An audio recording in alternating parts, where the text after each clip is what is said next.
Myst, the Book of Donnie continues with Video 8 as read by the bathroom reader. I am covering for the Plurality Report, who feels that app programmers on the Google Play Store should adopt a more shareware form of payment for their apps.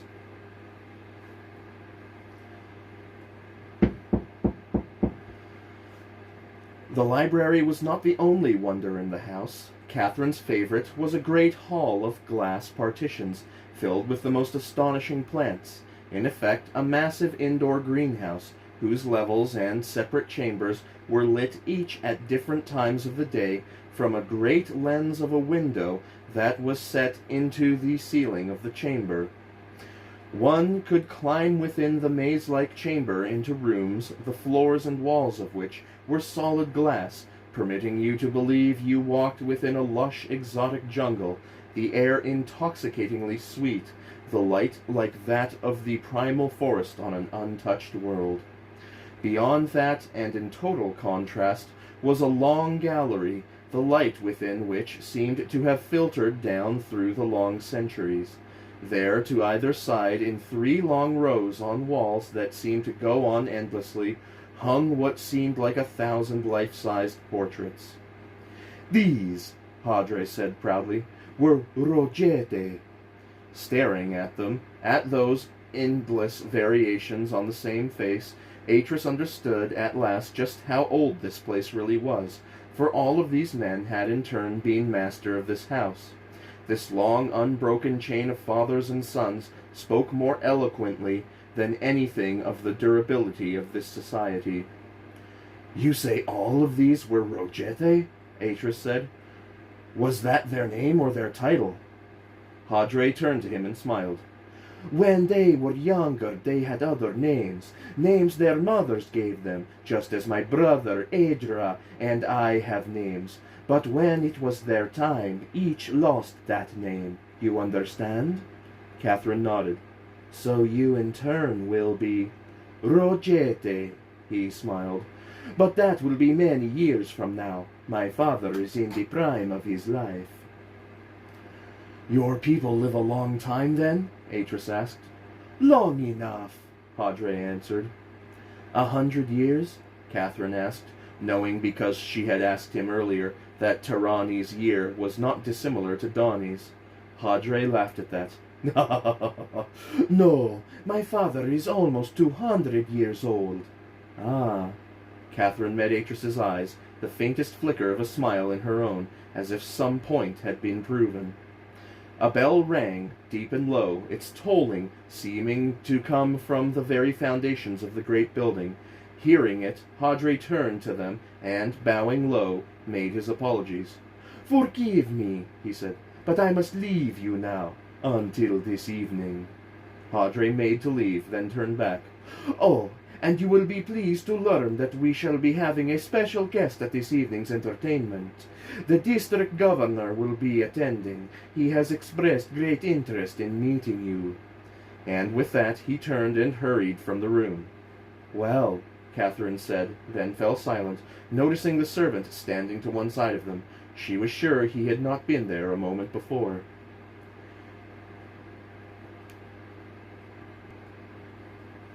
"If you would follow me," the man said, inclining his head, "I shall show you to your rooms." Atris looked at Catherine, his surprise mirroring her own, and then he shrugged. "All right," he said, glancing once more at the long line of Rogete ancestors that filled the walls on every side. "Lead on." The boat moved swiftly, silently beneath the pearled moon, the land mysteriously veiled in silver light. From where he sat in its prow, Atris turned and looked back, past Catherine and Padre, toward the receding whiteness of the house. He had assumed the evening's festivities would take place in Rogete, but on arriving downstairs at the appointed hour, they were greeted by Padre with the news that they were all to meet up at the amphitheater, which was to the north of the house. And so here they were, gliding along through countryside as beautiful as anything they'd ever seen, the stream, which had broadened to a river, winding gently through the folded hills. In the stern of the boat, Merim sat among the young men, Karad and Eras, Oma and Isel, the same look of wonderment on every face. It was their habit to talk as they journeyed, to discuss things endlessly, but the beauty of the evening had robbed them of all their tongues. Atris looked down, smiling, knowing that he felt no less. He had been here less than a day, yet already he was half in love with this strange and wonderful land. Of all the ages he had traveled to, none came close to comparing with this, and, not for the first time, he began to wonder who had written such a world, who had crafted the physical characteristics that had permitted such a place to develop, for if he knew anything about writing, it was that, ultimately, geography determined an age's social structures. He would study the book even more. Surely it was written by a master of masters. What then had happened here to create such idyllic circumstances? Was it merely the placidity of the weather, the richness of the soil, the unchanging sameness of the place, that had allowed such a society to develop? Or were the decisions of men like himself, to account for this perfect orderliness, this astonishing flowering of a civilization? He did not know, nor, to be truthful, did he really wish to, and that in itself was strange, for never before had he felt the edge of his curiosity blunted in this manner. Catherine, too, he knew, was happy to take things as they were, to let the flow of things carry her along.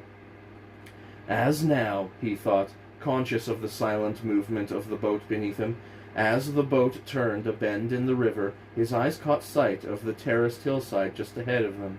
The levels of that terrace hollowed out in places and filled with water, so that the whole hillside was a pattern of deep shadow and brilliant silvered light, forming the silhouette of a face, the face of a beautiful young woman. There was a murmur of appreciation from the stern of the boat, and then a tiny gasp of surprise, for as the boat moved on, changing direction slightly, so the pattern of light and dark changed, and now the silhouette of a young man was revealed, staring back, as if at the young lady who had so briefly appeared and then vanished once more. "Ingenious," Atris said. "Quite ingenious."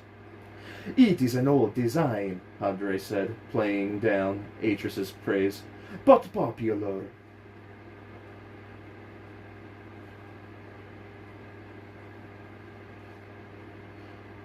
"Are there many such designs?" Oma asked. Hadre turned and smiled at the younger man. "Very many. In fact, you passed some earlier in the day, but they are far less easy to discern in the glare of daylight."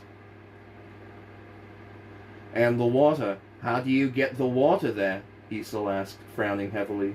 But Hadre had turned back to Atris. "It is not far now, Gro Atris," he said. "The amphitheater marks the boundary between our lands and that of our neighbor, Rohedrath. You will meet him and his son, Jutiri Edra, and I shared a tutor when we were younger." Catherine, who had been sitting quietly throughout, now said, "You mentioned your brother earlier. Will he be there tonight?" Hadre turned slightly, meeting her eyes. "He has been away, but tonight he will return." Hadre paused. "He has not been well." Then, smiling, "But come, we are almost there." As the musicians finished, Merim raised her head and sighed. She had never heard anything like it. At first she had not understood or liked the strangely dissonant sounds with which the composition had begun, nor the oddly mathematical patterns in which it was arranged. Yet as it developed and those wonderful harmonies had begun to overlay that basic pattern, she had found herself not merely moved but thrilled by the passionate complexity of the music. "Clever," she thought, then corrected herself.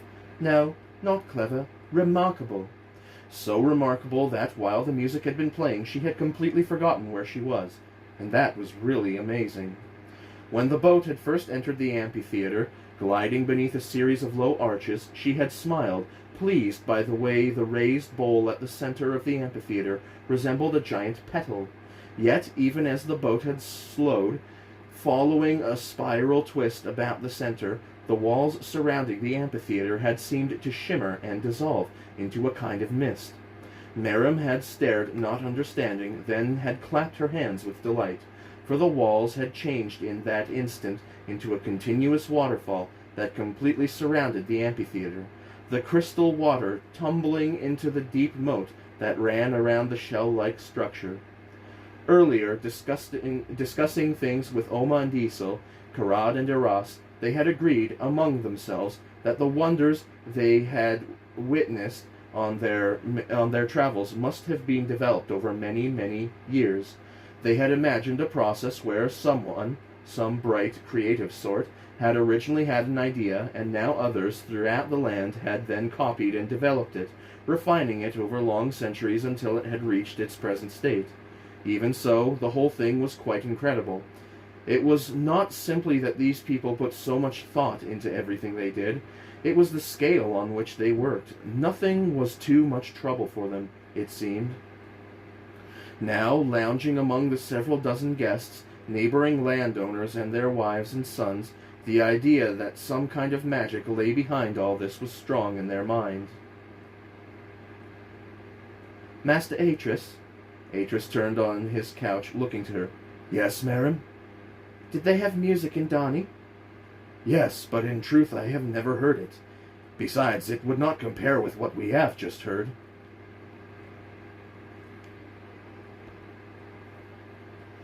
You liked our music, Atris? The speaker on the couch immediately to Atris's right was Rojethe's second son, Edra. He was slighter in build than his brother and paler of complexion, yet the resemblance was striking. Atris turned and addressed the young man, inclining his head. To be honest, I have never heard the like. Ah, yes, Edra pressed. But did you like it? To Marim's surprise, Atris hesitated, then shook his head. It was astonishing, so complex and so elegant, but to be frank, I found it uncomfortable. Marim, hearing this, could not help herself. But it was wonderful, Master Atris, those harmonies, the underlying patterns of the music. It was beautiful. She looked about her after she had said it and saw how everyone was suddenly looking at her, how all the landowners, all the wives and children of the landowners were suddenly staring at her, the same concentrated frown on every face. Adra, particularly, seemed to be watching her closely. Seeing that, she blushed. I agree, Catherine said, interceding. For a moment I totally forgot where I was. Adra smiled. Why, you are in Tarani. And there was laughter. The young man bowed his head and grinned at Marim, who blushed deeper, but the moment had passed, and the conversation, which had stopped for the music, began to flow once more. It was quickly obvious that the people of this age loved to talk, and not merely to talk, but to debate each subject at great length and in great depth, a natural wit keeping the conversation light and buoyant, even when the subject matter was profound. Marim, watching Atris, saw how he suddenly blossomed in this new environment. Admiring him as she did, she had none the less thought him somewhat dour, a deep and taciturn man, but suddenly he was transformed, and in the cut and thrust of conversation gave as good as he got from his hosts. And then suddenly the subject turned to Dani.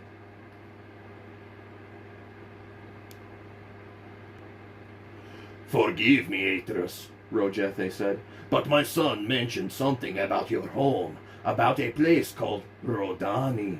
I must confess, I have never personally heard of such a place. Atris looked about him.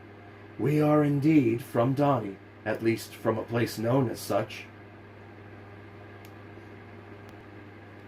I see, the neighbor Rohedrath interjected. But how did you get here? By boat? Again there was laughter, but now everyone, it seemed, leaned in, awaiting Atris's reply. The ruins, Atris began. Ruins? Rohedrath looked about him. I know of no ruins in Tarani. But surely you must, Atris said. They are but half a day from here. At this, Rojethe looked to his second son. Edra, have you read of any such ruins? The young man had been looking down. At his father's query, he looked up startled. No, father. There are ruins, Atris went on, up on the plateau.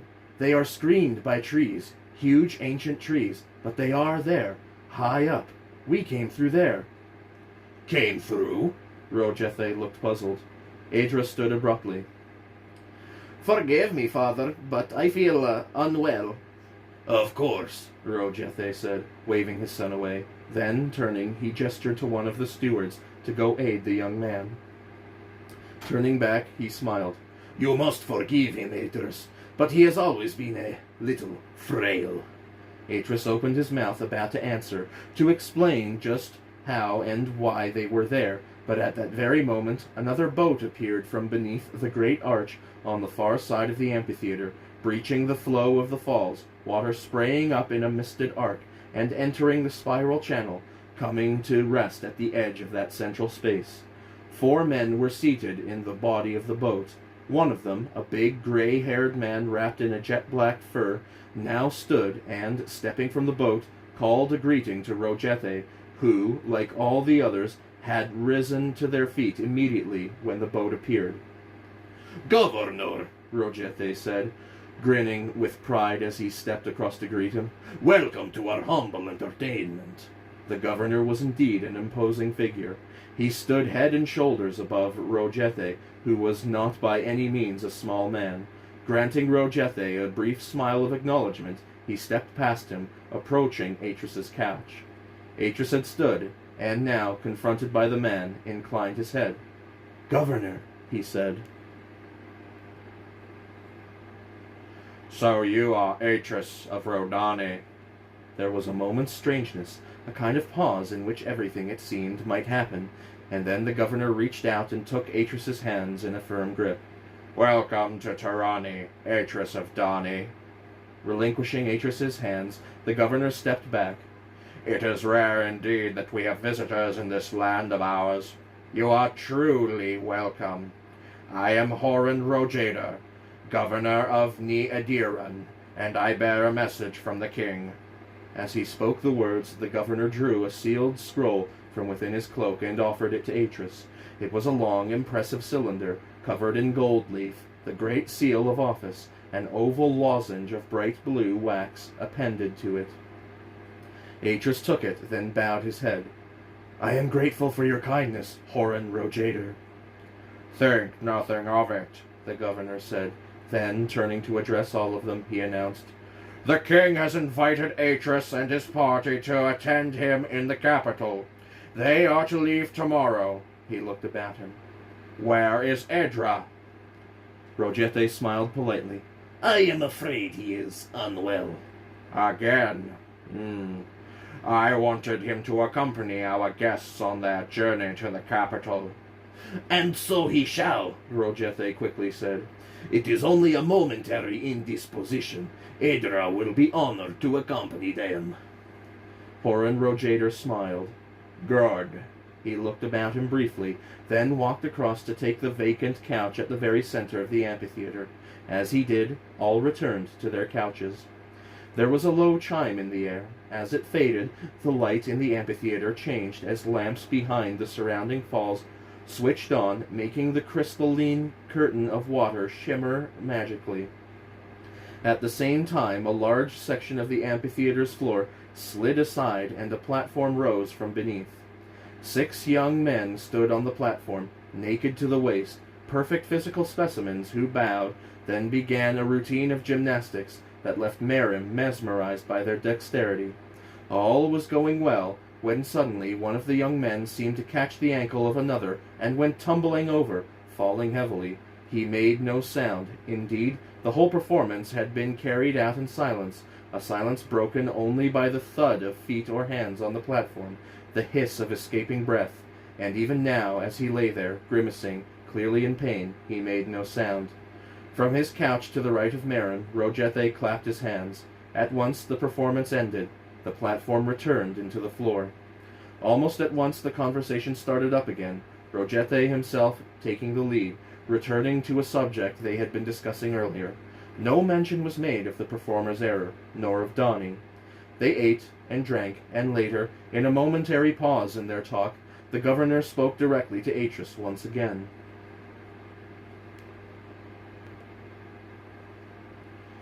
"I am told by friend Rojethe that some of you wear special glasses in the daylight.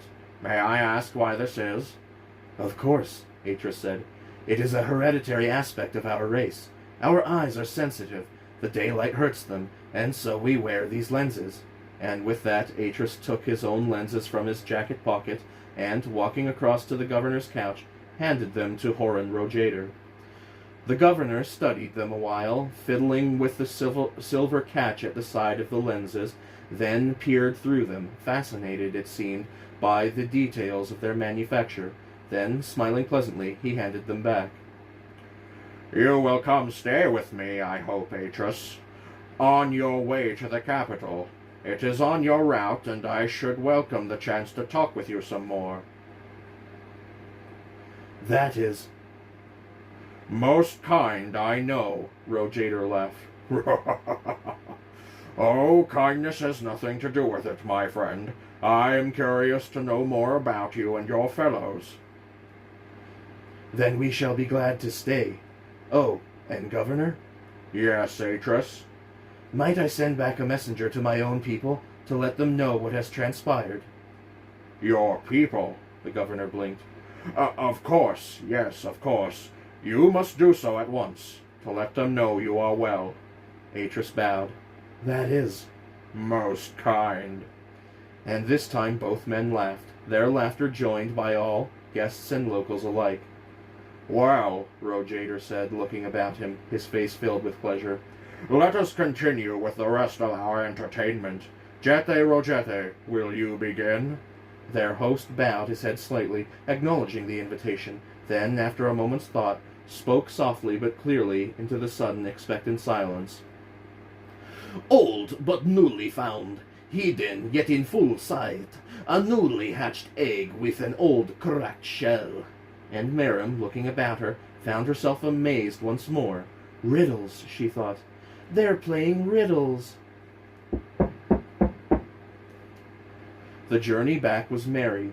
They had drunk far too much. Even the normally sober Atris had enjoyed themselves far more than any of them had anticipated. "That was just so clever," Oma said, leaning heavily against his friend Isel. "That one about the bird and the lock and the silver pick. How they think them up I'll never know." He grinned and looked about him, then, seeing Hader at the prow, put his hand to his mouth, acknowledging his gaffe, but the young man seemed not to mind. "We play riddles from our earliest days," Hader said. "As I said before, we love the things of the mind, mental games and memory tests. We delight in all such challenges. They keep one sharp and alert." "Then you are to be applauded for it," Oma said, making a pretend toast in the air. "For myself, I would surely die of indolence, living as you do." "I am sure that is not so," Hader said, sounding more sober than any of them. "I saw you at the library, Oma. I saw how you drank in the sight of all those books. If you want, you can take one or two of them to read on the journey to the capital." Oma, overwhelmed by the offer, stood and bowed at the waist, bringing ripples of laughter from the others, but Hader merely returned the bow. "You are most welcome," the 5 youngsters answered as one, then laughed. A laughter that Hader joined in with after a moment, a laughter that filled the warm night air as the boat glided slowly, silently beneath the waning moon, toward the distant, shimmering whiteness of Rojete. They met again the next morning, in the great book-lined study belonging to Rojete. The governor was to leave within the hour, and had asked to see Atris again before he departed. "Forgive me for summoning you so early," Horan Rojader said, coming across to take Atris's hands as he entered the room. "But I wish to speak with you informally before this evening." Atris smiled. "Then speak. I am listening." Rojader nodded, then, releasing Atris's hands, said, "I enjoyed your company greatly last night, Atris, and I know you will make a great impression at the court. But I felt I should warn you of one thing." "Warn me? Of what?" of saying too much of who and what you are, of Donnie and the like. Atris narrowed his eyes. Why so? Because it is not our place to ask such things of you. You understand? I'm afraid I do not. You are governor here, are you not? Governor, yes, but not king. And it is for the king alone to ask such questions? Horan Rojader beamed. There. I told Rojete you would understand. But Atris fell silent, then. It is your way, I take it? Exactly. The moment the king agreed to see you, it was decided. It would be wrong for any of us to know more than he. I see. Then we shall meet again this evening. Until then. He stepped forward, embracing Atris briefly, then was gone. Atris stared after him a moment, then turned back, looking to Rojete as if in for an explanation, but all the elder said was, The king has agreed to see you, Atris. It is an immense honor. Yes, Atris said. Then, understanding that Rojete wished him nothing but good, he smiled. I shall not forget your kindness, Jethe Rojete. The old man beamed. Look after my son, Atris, and return here when you can. And remember, my door is always open to you, so long as you are in Tarani. Interesting, Catherine said later, when he told her about the meeting with the governor. All peoples have their customs, Atris said, buckling the strap on his knapsack. Now, where has young Eras got to? I am here, Master Atris, Eras said, coming into the room. You know what you have to say to Master Tamon? Eras nodded. I have it by heart. Then go at once, and return here once the message has been delivered.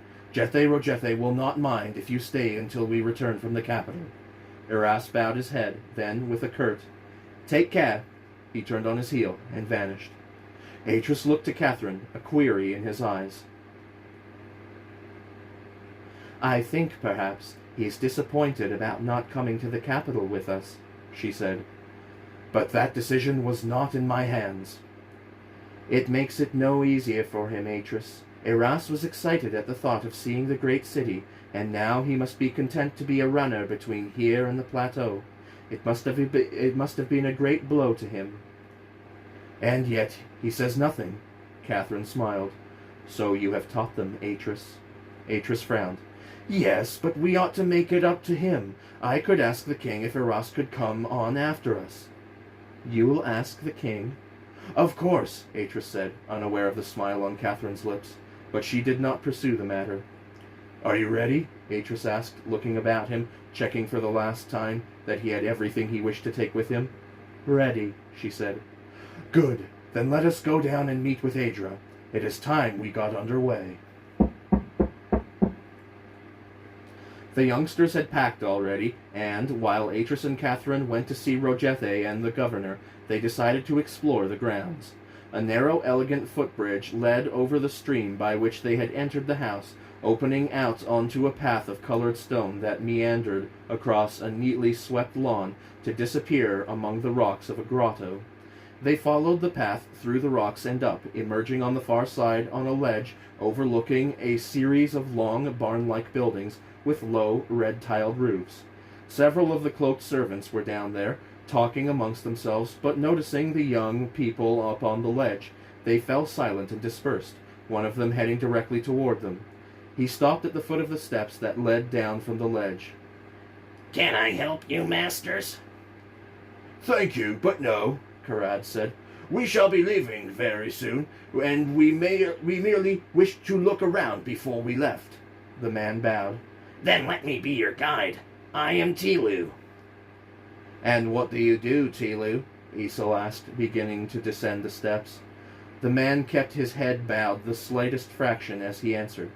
I coordinate the harvest. He paused. Would you like to see the grain stores? They went down, and, with Tilu as their guide, walked through the great storehouses, impressed by what they saw, especially the two young Avronese, who, coming from a farming world themselves, appreciated just how much work must have gone into this. The great barns themselves were deceptive, for they went down into the earth some way. They had glimpses of great stone stairways that snaked down into the depths, and Tilu explained that much, apart from grain, was stored in the lower levels.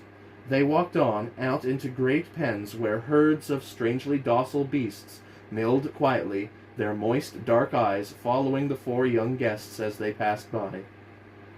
All was neat and orderly. Not a fence was broken, not a farming implement out of place. Oma commented on this, and Tilu bowed, as if some great compliment had been made, and answered, "It is our way." Here and there, Merim noticed, there were what looked like wells, deep square holes in the ground, with borders of finished stone.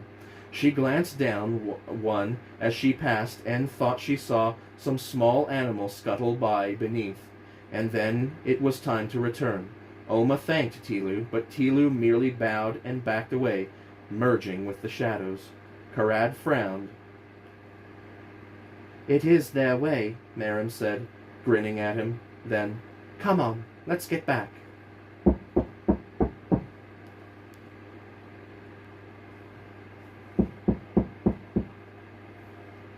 As they journeyed north of Rojethe, the grounds began to rise, the canal winding its way through small undulating foothills. Once more the countryside was beautiful, and there were endless wonders to be seen to either side of the boat. Then, after an hour, they came to the first of a series of locks, huge, elaborately decorated marble halls into which the boat sailed, the end doors closing behind them.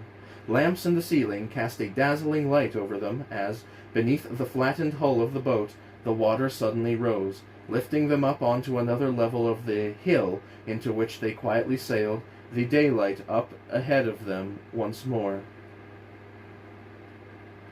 And then out into a landscape transformed, the hills to all sides of them covered in 1,000 different kinds of flowers, while directly ahead lay a strange emerald-colored structure that seemed almost to explode from the earth.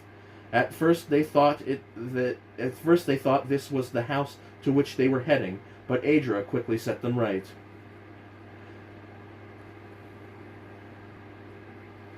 "That is an antilogy." "An antilogy?" Atris queried. "A contradiction in terms?" "Precisely," Adra said. Moment by moment, the boat sailed closer to the strange building, their path leading them slowly around the structure, revealing more aspects of it at every moment. Adra smiled. "What is more dynamic than the moment in which a raindrop hits the surface of a lake? And what more thrilling than to freeze that moment and capture it forever? To transform something that was brief and transient into an eternal statement." "And is that what it is?" Hazel asked. "A raindrop hitting the surface of a lake?" "Can you not see it?" Adra asked. And indeed, now that they knew what to look for, they could. They could see the rounded shape of it, the depression at the center, the way the edges of the water drop exploded outward, almost like flames, obeying eternal laws of physics.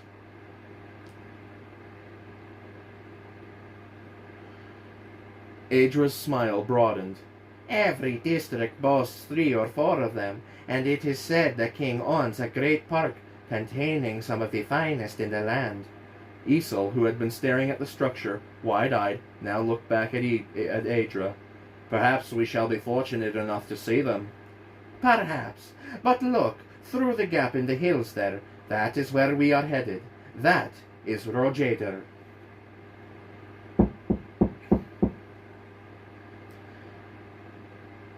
A great hill of marble faced them, tier upon tier climbing through the hills like the steps of giants, and set into the lowest of those steps a great ring of blood-red stone that seemed to flicker as if flames burned within its cool outer casing.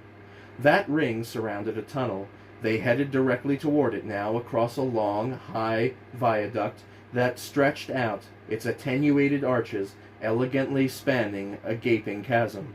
Inside the tunnel, the door boomed shut behind them, and once more the water rose with a great rush, lifting them up and up and up through a series of locks until they emerged at the top of that great hill of marble, in a massive square pool, huge tiered walls surrounding them on every side. one side of which glowed in the sun's rays. And there, standing on a great balcony in the sunlight, was Horan Rojader himself, wearing a pale cream flowing gown. He stood out, a tall, proud figure, his dark hair combed back severely from his head. Raising his arm, he smiled down at them. Atros, Catherine, welcome to Rojader.